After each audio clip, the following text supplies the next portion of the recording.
जय हिंद दोस्तों, स्वागत है आपका और एक नए वीडियो में और एक नए टॉपिक के साथ।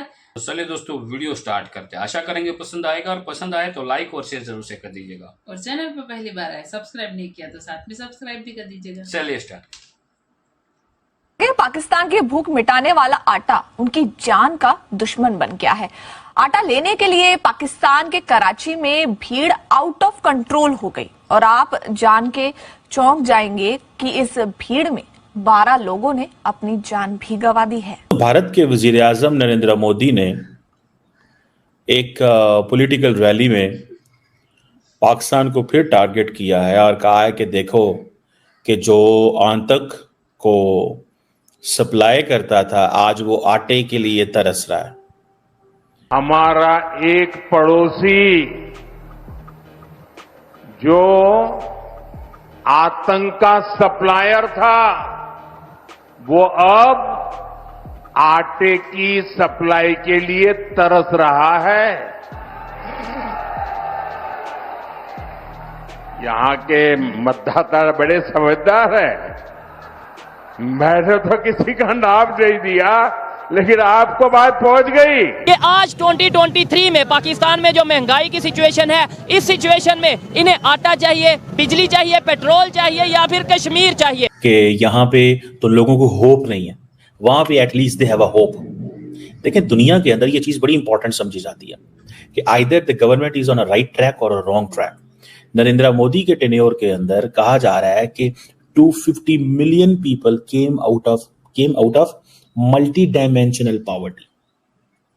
और ये जो चीज है कि मल्टी डायमेंशनल पॉवर्टी जो है, इससे लोग निकले हैं 250 मिलियन के करीब लोग। It's a very big number, बहुत बड़ा नंबर है। और पाकिस्तान के अंदर तो खबरें ये चल रही हैं कि हमारी जो कैबिनेट पार्लियामेंट है, पार्लियामेंट के अंदर से जूते चोरी हो गए।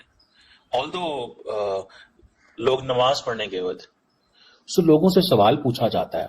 जय हिंद दोस्तों, जैसा कि आप लोगों को पता है पिछले 5 साल से पाकिस्तान में आटे के लिए लोग एक दूसरे को मारने में लगे हुए हैं। आज अगर आटे के लिए पाकिस्तान में अपने माँ बहन को भी बेचना पड़े तो पाकिस्तानी तैयार है। इमरान खान ने यह बात 2020 में ही बोल दी थी कि आटे के लिए पाकिस्तान अपने माँ बहनों तक को बेच सकते हैं। अभी दोस्तों इसी हफ्ते का एक वाकया है कि कराची में कोई ट्रस्ट आटा बांट रहा था और आटा की लाइन देखते ही लाखों की संख्या में, मतलब रोड गली में जितने लोग थे वो सब आटा लेने आ गए और उसमें कुचल के 12 से ज्यादा लोग उसमें एलिमिनेट हुए। तो दोस्तों वही आज प्रधानमंत्री नरेंद्र मोदी जी अपने रैली में बोल रहे थे कि आतंक को सप्लाई यानी दुनिया भर में आतंक को भेजने वाला, दुनिया भर में आतंकवादियों को भेजने वाला देश आज आटे की लाइन में लगा है। आटा तक नहीं मिला। दोस्तों जब प्रधानमंत्री नरेंद्र मोदी जी ने ये कहा तो पाकिस्तान के मीडिया पे ये जो प्रधानमंत्री नरेंद्र मोदी जी की क्लिप है वो वायरल होने लगा। लेकिन दोस्तों पाकिस्तानी इसमें कुछ कह भी नहीं सकते क्योंकि रियलिटी यही है। अब रियलिटी से कैसे झूठ लाएंगे, क्योंकि पाकिस्तान में आटे की शॉर्टेज की खबर CNN से लेके अल जजीरा से लेके पाकिस्तान की मीडिया खुद हर जगह ट्रेंडिंग है। इमरान खान का बयान भी ट्रेंडिंग है कि पाकिस्तानी आटे के लिए अपने माँ बहनों तक को बेच रहे हैं। कैसे पाकिस्तान बच सकता है? और आतंकवाद की सबूत तो पूरी दुनिया के पास है। अमेरिका से लेके ईरान से लेके भारत से लेके अफगानिस्तान सब सबूत पेश करते हैं कि पाकिस्तान से ही आतंकवादियों का जन्म होता है। अब नरेंद्र मोदी जो है वो कह रहे हैं कि पाकिस्तान का नाम नहीं लिया उन्होंने कहा जी भारत का एक नेबरिंग मुल्क है जो दहशतगर्दी स्पॉन्सर करता था, आज आटे के लिए तरस रहा है। ठीक है, गो कि इंडिया के अंदर 800 मिलियन लोगों को सरकार आटा देती है, लेकिन वो कहते हैं हम हाथ तो नहीं फैलाते, हम खुद देते हैं ना, हम दूसरे मुल्कों से मांग के तो आपको नहीं देते। सो ये बात मतलब उनकी लॉजिक है भाई। ये बात ठीक है कि वहां पे हुकूमत खुद अपने लोगों को 800 मिलियन लोगों को आटा देती है। और ये जो नरेंद्र मोदी साहब ने स्टेटमेंट दी है इसका पाकिस्तान से कोई जवाब नहीं आया, कोई बात नहीं हुई, किसी पाकिस्तानी पॉलिटिशियन ने कुछ भी नहीं बोला। वो समझते हैं कि जवाब देने की जरूरत नहीं है। उसकी शायद वजह ये है कि वो इलेक्शंस के बीच में लगे हुए हैं। तो नरेंद्र मोदी कहते हैं अभी आतंक नहीं चलेगा, सप्लायर अब आतंक है। वो आज आटे के लिए देख रहे हैं। गो के मैंने आपको बताया कि वो 800 मिलियन लोगों को आटा हुकूमत दे रही है, मतलब, लेकिन उनका पॉइंट अपनी जगह बड़ा वैलिड है कि हम 800 मिलियन जो देते हैं वो अपनी जेब से देते हैं। तुम जो किस लिए तुम मांगते हो जाके, तुम कटोरा। अच्छा ये जो उन्होंने आप देख रहे हैं ये कटोरा नाम था, वो इमरान खान जो था वो पहले दूसरों को कहता था, टारगेट करता था। वो कहता था देखो ये कशकोल उठा के भागते हैं, पैसे मांगते हैं। फिर उन्होंने इंडियन मीडिया में मैंने सुना नाम उसका इमरान खान का कटोरा खान, उन्होंने उसका नाम ही कटोरा खान डाल दिया। सो दिस कम्युनिकेशन, ये जो वो जो ठीक है जी कम्युनिकेशन है, ये that hitted the people of India lot. इसने बहुत ज्यादा नॉट हिट, बड़ा हिट किया उसको। ठीक है जी, प्राइम मिनिस्टर मोदी जो हैं वो ये जो नेशन फर्स्ट की बात कर रहे हैं, ठीक है जी, हमने रशिया से तेल लिया, हमने इंटरनेशनल प्रेशर को बर्दाश्त किया, और देन अब वो जो मैं देख रहा था कंपेन्स चल रही हैं इंडिया के अंदर, जिन कंपेन्स में कहा जा रहा है कि नरेंद्र मोदी ने जंग रखवा दी इंडियंस को निकालने के लिए, मोदी साहब ने जंग रखवा दी वहां पे।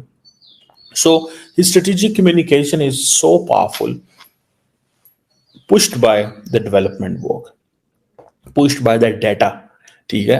So he doesn't need to contest elections on anti-Pakistan rant.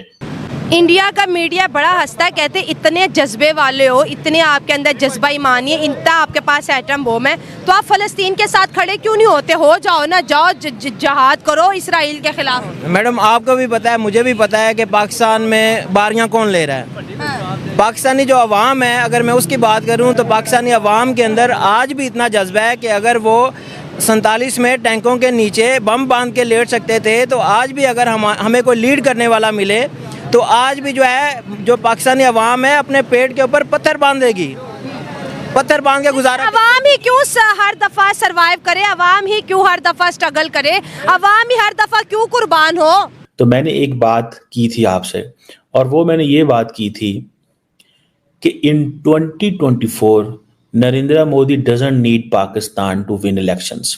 So simple, he does not need Pakistan to win elections. He has done so much, he has done so much on his own कि वो कुछ भी कर सकते हैं। सो इस चीज को कि वो पाकिस्तान के नाम पे इस दफा वो इलेक्शन नहीं जीतेंगे, उनको there is so much more, ठीक है जी। सो अब वो उनके पास एक चॉइस आ गई है, और वो चॉइस ये है कि इंडिया को टेक्नोलॉजिकली आगे लेके जाना है, इकोनॉमिकली आगे लेके जाना है, इंडस्ट्री लगानी है, ये चीजें लगानी है। इसके साथ साथ फिर जो मर्जी करें। जो 10 साल हमने काम किया ये एपेटाइजर था, अभी तो रोटी आएगी, मेन कोर्स खाना अभी तो आएगा इस हवाले से, ठीक है। सो ये जो आई थिंक मध्य प्रदेश में थे, और अच्छा ये इंडिया का सिस्टम बड़ा ज़बरदस्त है, बड़ी इंटरेस्टिंग है। पाकिस्तान में तो होता है ना कि जी इलेक्शन की आज डेट है, 2 दिन पहले कंपेन करना बंद कर दो। अच्छा कल फलां इलाके में कंपेन, इंडिया के अंदर क्योंकि 7 फेजेस में इलेक्शन हो रहा है, तो वो कह रहे हैं जी ठीक है, हमारा अगर मध्य प्रदेश में नहीं हो रहा तो हम बाकी इलाकों में तो कंपेन कर सकते हैं ना, ठीक है जी। सो वो बाकी इलाकों में कंपेन कर रहे हैं।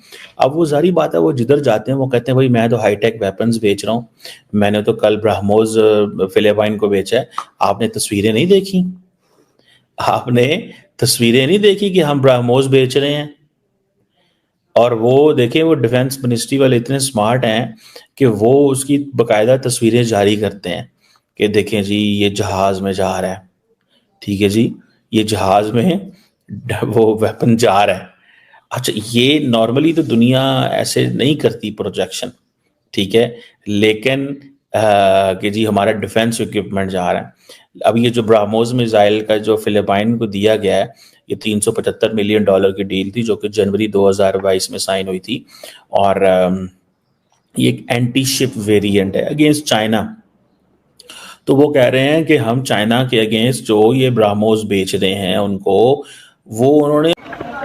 दोस्तों मुझे जान के ये दुख होता है कि आतंकवाद को लगातार सपोर्ट करने के बाद भी हमारी जो पिछली सरकारें थी वो पाकिस्तान के साथ कैसे प्यार से बात करती थी। दुख होता है इस बात का। पाकिस्तान आतंक का सप्लाई करता था लेकिन भारत उनके साथ ट्रेड करता था। दोस्तों यकीन नहीं करोगे आप, भारत से ट्रेड ना होने की वजह से पाकिस्तान के लोगों पे 25% से ज्यादा फर्क पड़ा है अकॉर्डिंग टू IMF। 25% से ज्यादा का फर्क मतलब ये है कि अगर भारत से ट्रेड होती तो पाकिस्तान में जो सामान 100 रुपए का मिल रहा है वो इस समय पाकिस्तान को 75 का मिलता। यानी अगर पाकिस्तान में आटा 100 रुपए किलो फॉर एग्जांपल है तो और महंगा, तो 75 रुपए में पाकिस्तानियों को मिल जाता। और भारत से अगर इनके रिलेशन होते तो दुनिया से भी इनके रिलेशन और अच्छे होते, तो पाकिस्तान में सस्ताई होती। सस्ता इन द सेंस कि आज के तुलना में सिचुएशन अच्छे होते, लेकिन प्रधानमंत्री नरेंद्र मोदी जी ने भाई सोचा कि नहीं, बहुत इन्होंने आतंकवाद फैला लिया, अब पाकिस्तान के साथ बात नहीं। जब भारत ने बाइकआउट किया तो मुस्लिम देशों के साथ साथ पूरी दुनिया ने पाकिस्तान के साथ बाइकआउट कर लिया। अब सिचुएशन ये है कि आतंकवाद को सप्लाई कर रहे हैं, आटे तक नहीं खा पा रहे। तो यही थी, अगर पहले ही हमारी जो कांग्रेस की गवर्नमेंट थी, श्री मनमोहन सिंह जी की सरकार थी, वो पाकिस्तान के साथ बाइकआउट की नीति अपनाती ना, और पाकिस्तान के साथ टिट फॉर टैट, यानी अगर ये आतंकवादी हमले कर रहे हैं तो उसका जवाब, ठीक है, तो मैं मानता कि इन्होंने सही किया। लेकिन दोस्तों पाकिस्तान के इशू में या भारत के विदेश नीति के इशू पे जो पिछली सरकार थी दोस्तों, उन्होंने उतना अच्छा काम किया नहीं। कोई ऐसा काम नहीं है जो सराहनीय हो। खास करके पाकिस्तान और चाइना को तो पिछली गवर्नमेंट ने बहुत ढील रखी थी, और सिर्फ पाकिस्तान चाइना क्यों, बांग्लादेश हो गया, अपना नेपाल हो गया, श्रीलंका हो गया, सबको ही ढील दे रखी थी कांग्रेस की सरकार ने। ठीक है, मैं ये नहीं कह रहा कि भाई आप किसी एक पार्टी को लाइक करें, लेकिन जो रियलिटी है वो रियलिटी है। सो आई होप ये वीडियो आपको अच्छा लगा और जुड़े रहे ऐसी वीडियोस के लिए। तब तक के लिए धन्यवाद, जय हिंद।